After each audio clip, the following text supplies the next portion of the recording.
Good morning from Michigan, Hamilton. Look at how deep the snow is, folks. And look at how much Luca loves it. Yeah. You just love the snow, don't you, buddy? Look at this. All right. So, that's 9 inches. When I do my measurements, my thumb and my pinky is 9 inches. So there you go. At least this was just from yesterday. We already cleaned off the cars from the last snowstorm. But I'd say we got 9-10 inches easily. And you know what? Can you hear that? It's that packy, heavy snow. Whew. So, got my work cut out for me. There is a snow blower in my future. But we got to clean out the cars and whatnot. Just wanted to check in, feeling, excited to be with my family. This is the first time I've been in this much snow, and I don't even know how long. We had a snowstorm that was like 18 inches in Colorado when I was there, and I couldn't get my car out of the driveway. So that was a little worse than this. But yeah, I'm listening to Robert Mnookin, Bargaining with the Devil. And you guys have heard me talk about Chris Voss a lot. All my mentors, Ed Milet. But I think the secret sauce for this video and for us all in this holiday season is, how much do we demonize things? How do we come take a step back, get back to logical, and stop being immediately triggered by our emotional, right?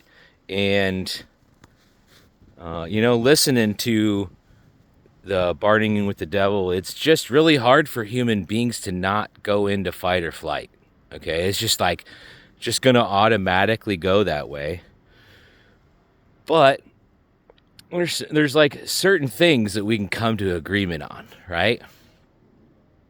Be nice, right? That's what my mom would do. She would be nice to those that maybe she's not super happy with, and don't make it worse. Don't be a jerk and say this sucks or blah, blah, blah. Let's get a little bit of logical and say, here's the problem, the way I see it. Am I crazy? Am I nuts to see the problem this way? Or this is what makes me upset? If we can talk about what makes us upset without getting upset, right? I think that's the only way through, folks. If we can't even talk about what gets us upset, how are we ever gonna fix it? And how are we gonna talk to the people who we perceive to be the person making those decisions that makes us upset, right? In that, it's just a human being thing. In this book, he's talking about business, So what we're constantly doing is we're saying that leadership in business is better than leadership other places. Well, they're just human beings too. And most of your books will show you that it's only 1 in 15 leaders of businesses that actually keep the company going after 15, 20 years, right? It's organizations on the S&P 500, they're dropping off faster and faster and faster. They used to be on there for 75 years. Now they're on there for 5 or something crazy, right? So we got to take a step back with our emotions and start to be accurate, is what I think. You don't have the truth. That's a whole other subject, right? And that's almost a triggering word, right? But that's not true. That's not true. Well, what's accurate? We can just talk about what's accurate and what's not. Was it accurate that I'm telling you, I believe that was 9 inches of snow right there? Am I perfect? No. But I could tell you, I've measured a lot of boards on this right here is 9 inches, and I can feel it's pretty accurate. I'm not an idiot. And my hand's not going to grow or shrink. Right, folks? So let's take a step back with all of our emotions and why we're all mad and this person and that person, right? And just try to be accurate today. Try to understand, yeah, you're a human being. Yeah, you have emotions. And those emotions are going to skew how accurate your logical brain is. Chapter 1 in this book called Bargaining with the Devil. Right? So we got kind of two ways of, it seems he kind of boils it down to like problem, conflict, whatever. Fight, flight, those kind of mental, emotional decision making. And then there's logical decision making over here. And if you have passion like I do for things, maybe you need somebody that doesn't have any skin in the game over here talking to you about both sides of whatever it is your conflict is, or whatever it is we're talking about. In this example, they felt like a business was basically taking their intellectual property and, stealing it, and you'll have to read the book to understand. But the gentleman that's running the company that feels like this Japanese company is stealing his intellectual profit also has other investors. He has other investors that just so happen to be in his family. And so he goes and consults the other investors, and they have different viewpoints too. And that's what I've liked to show in this video, how important collaboration actually is in the world we live now. And collaboration with people that don't share your viewpoint is even more important, right? And here's why. Look at this car right here. Can I see is Luca on the other side? Is there a kid on the other side? With my limited viewpoint here, I could see a lot. But there's obvious blind sides of the other side of my point of view. Right, folks?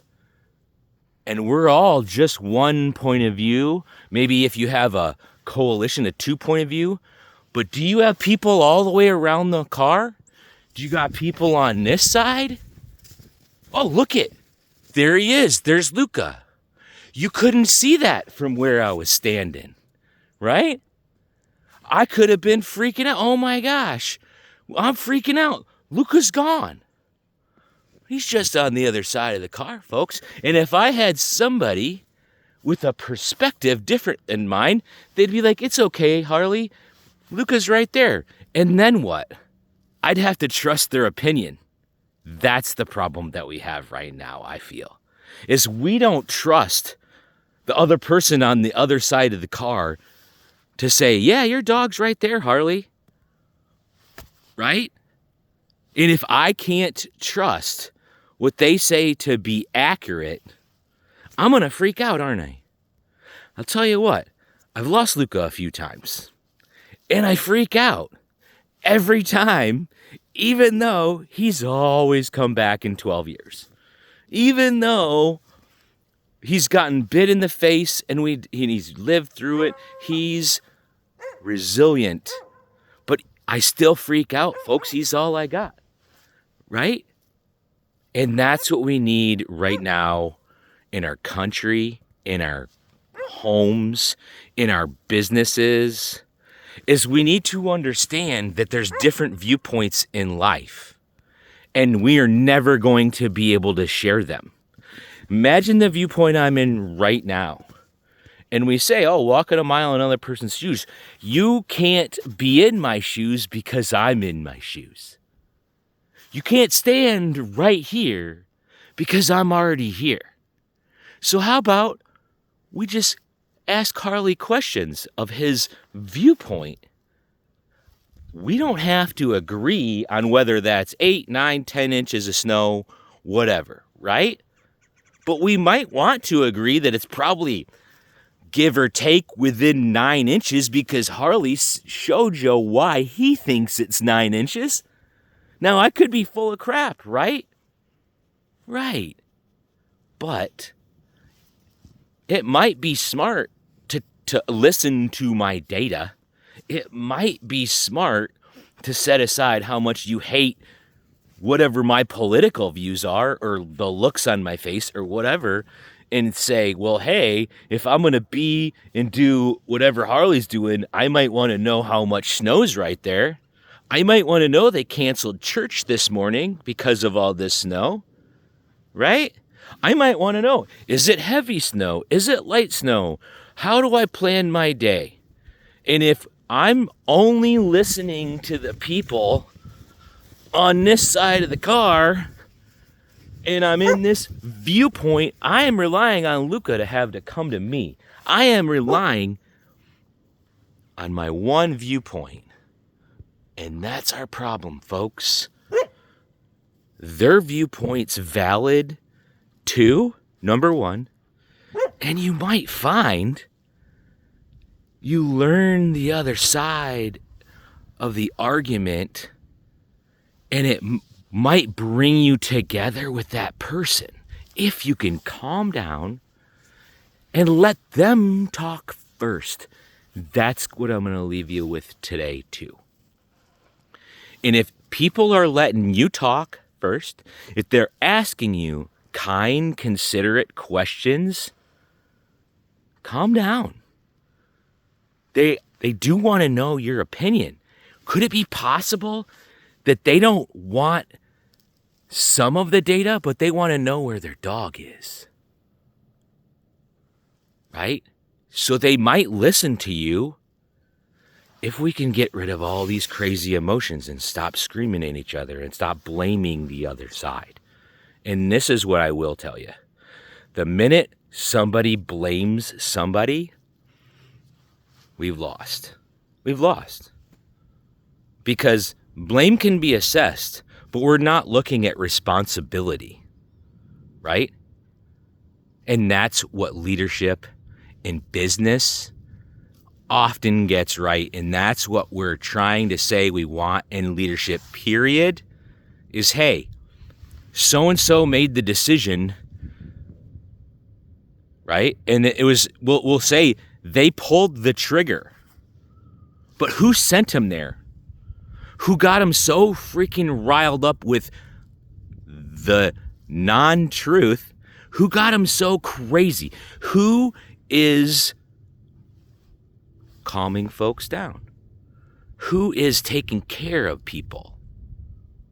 Right? So, this is the way I look at some certain things. The person pulling the trigger is one thing, but the person putting the other person in the position to get shot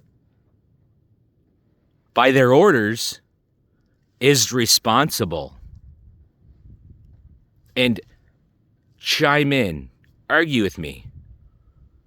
Who do you know that's a leader of men that's not going to act that way? From, look in football. I will show you my Detroit Lions, Dan Campbell. He just made some decisions this week that I didn't agree with. But is he out there saying that he didn't make mistakes? Is he out there blaming it on the other side?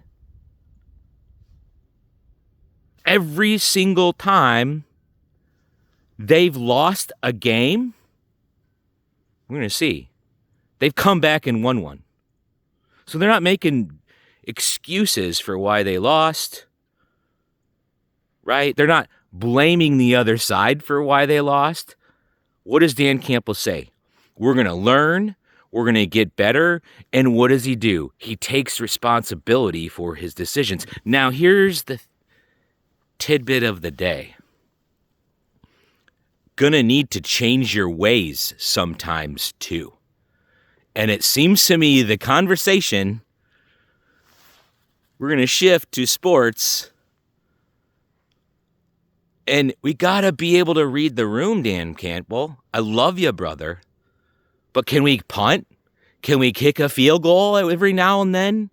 Can we change our ways from being so rigid to seeing a couple points here and there, a couple plays here and there gives us momentum. And that's what I want us all to take away from this video too. It's just a little bit of momentum is all we ever need. That's how I feel in life right now. It's been so hard for me to get some momentum in my life this last year.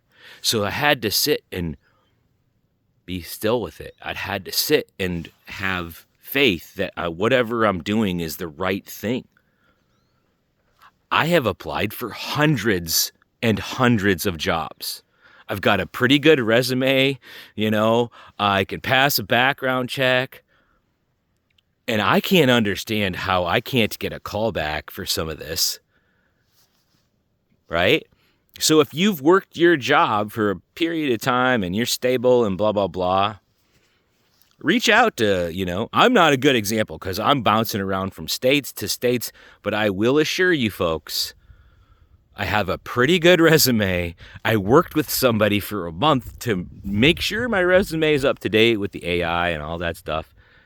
And the amount of just crickets that I get out there in the job market is kind of nuts. So that's my viewpoint, okay? That's my viewpoint, and, you don't need to share it, but I'm just saying, this is 9 inches. I've applied for hundreds of jobs, and something ain't right, okay? So, I'm trying to stay positive. I'm trying to share with you all what has helped me. This has also been, I will say, the worst year of my life. I lost my mother a little over a year ago. We put her in the ground a little over the year ago, and that's when it all started for me. The mental anguish, the grief, not being able to do stuff. We'll put a pin in that, but the worst year of my life resulted from me losing my mother, and so I'm not going to lose my mom again. Right? That's why I'm happy, and that's why I'm here for you all. That's why I'm making these short videos about something that I believe will really help you. I believe picking up a book right now in this crazy world is the only answer. And maybe that's what I've stumbled across myself in my craziness is, I can watch TV. There's a lot of things I can do. But what gives me calm, peace, and joy is picking up books again. And books I've read before that I liked before. So if you like the Bible, pick it up, right? If you liked whatever it is, go back and pick it up. Shut off the TV. Shut off the news. Pick up a new or an old book. I listen to them. I can't read books too, guys. So that's why all of my videos are posting the Audible. So in my opinion, you don't want to read books. There's no excuse to listen to an Audible tape while you're going and doing whatever. And I have stumbled across the fact I've read over 100 books this way. And, what the heck? I probably never read 3 books cover to cover prior to Audible. And I'm ADD, and I will be walking down the road and listening to a book, and my mind will wander, and I realize I didn't listen to this whole chapter. So what? Rewind it. It's not a waste of my time. It's not you know what I'm saying, folks? But what I have noticed, success leaves clues. And you can, like or not like Warren Buffett, but what did he say? He reads 500 pages a day. And we can probably say he's one of the most successful business investors ever. But what about Bill Gates? What about some other folks? How much did they read and get new data through reading other people's opinions that they took the time to put into a book, and then an editor went through and they decided we're going to talk about this subject the same way we've done for thousands and thousands of years, passed on our knowledge through books. It seems that our knowledge is getting a little bit harder passed down this way through YouTube, through whatever. So I'm going to try and just be honest and say, hey, I love YouTube. helps me do a lot of things, but something about reading books gives me a foundation of strength in what I think, strength in where I came up with whatever it is that I'm trying to tell you. This is where I got it from, not straight out of my white male brain that I think should be, that the data doesn't suggest. And that's what we're seeing now, is we have people that don't have a basic basis in accuracy. They don't care whether they're accurate, is what I see, and that is the biggest problem in business. If you don't care in business about being accurate with your mouth, with your numbers, with your data, with your research, with your R&D, you're going to go out of business, right? So why is it all of a sudden in leadership, particularly us white men right here, can say, this is 12 inches, right? I know this is 9, and I'm seeing male leadership saying this is 12 inches. That's my problem, folks. I'm not an idiot. I know what 9 inches is, and I know what 12 inches is, and so does the American public. So don't freaking lie to us anymore, right? And I'll tell you this, the more accurate that you can be, the more folks think that you're trustworthy. And the more folks thinks that you're trustworthy, they think that you have credibility. And how do you lead human beings to success? In leadership is credibility, right? So let's start working on our own credibility today. Let's start picking up books, and it could be fun books. It could be fiction, Harry Potter. Set down the CNN, the left, the right, the whatever, for whatever it was prior to politics you were into. And if you have a job, if you have a career, I got into negotiation. I stumbled across how much I love it because I was feeling that I knew the contract in Colorado backwards and forwards. I knew what I was doing in certain ways, and therefore I wanted to, what else can I get better at representing my clients? And I'm like, negotiation is one thing I've never looked into. I've never picked up a book on negotiation. I pick up books, how to win friends and influence people. There's another one. We're going to talk about those ones in December, because in December, we're going to talk about how to treat people. In December, we're going to talk about discernment, meaning, how do I make decisions? Well, in December, we're going to talk about what all the books over the course of the last history of 100 years says how to treat people. And there might even be the Bible in there, right, folks? But we're still in negotiating November. It's November 30th.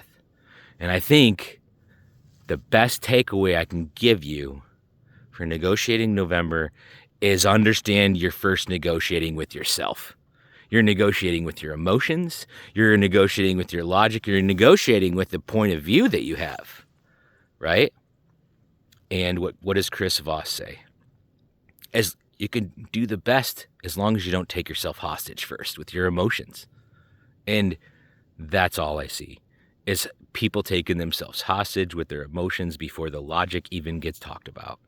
And if we can't talk about what our top 10 priorities are, how can we ever come together on a solution? So that's Discernment December. There's some tidbits in there. In December, we're going to come up with what we all believe our top 5 problems are. I tried to do top 10, but we couldn't even get to 5, right? So we've got to come up with, is this problem? Is the snow my problem today? Or is the fact that it's heavy my problem today? It's not windy. Right? So we got to come together on what our actual problems are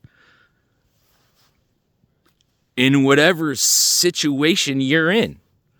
And calling it all political, blah, blah, blah, blah, blah, it's just distraction, right? It's just distraction. So, you know, me and Luca, look at him. That's what calm looks like. In case you haven't seen anything like that in a while. That's what content looks like. Right? Maybe we just need a little bit more examples of what stuff really looks like. I saw my sister and her kids running down the sled hill, laughing and playing. Right there amongst it, there's nothing better in the world. Right? So let's get back to those things, folks. Right? I will give you guys as many tips and tricks as I can on my channel. But what I'm also going to do is be calm, loving, show you how to be calm. Because this is a guy that has a hard time sometimes, right? And I got a lot to learn. But I'm here for you all. I love you all. I promise you. Call me woo-woo. Call me whatever the hell you want. I don't care. I've been there and done that enough. I don't care. But what I do see, peace and love is what we likely want, folks, right? Do we want to live in this like we're living in it? Okay. So let's set our differences aside. Let's get back to peace. If you need to watch your puppy or your kids or whatever to get to peace, figure that out first, right? For your own self this year. It's not easy. I could tell you this. It's not easy. Don't let anybody tell you that finding your peace is easy. You know? But you can do it. I got faith in you. I love you. You know? Remember that little puppy dog, whatever it is. That's why I always put Luca in there because, hey, maybe I'm not doing it for you. You know?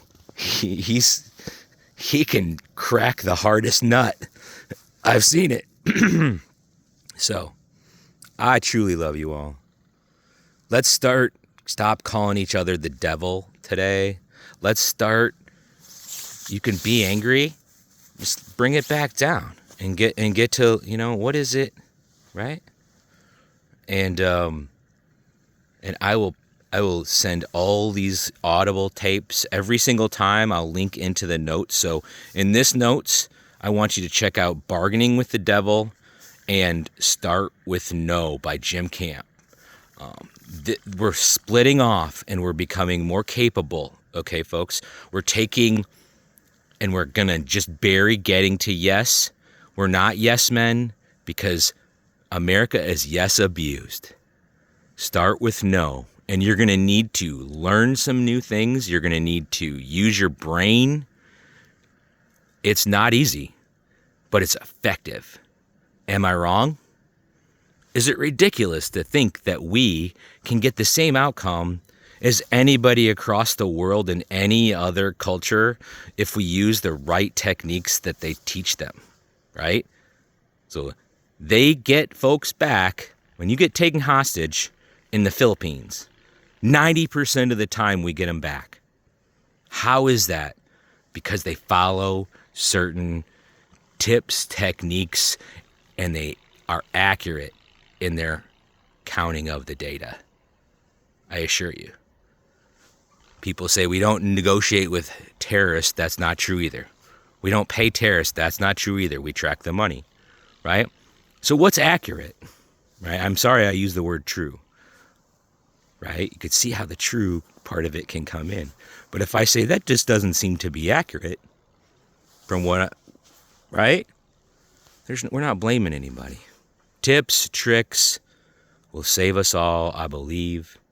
Love you all. Have a wonderful day.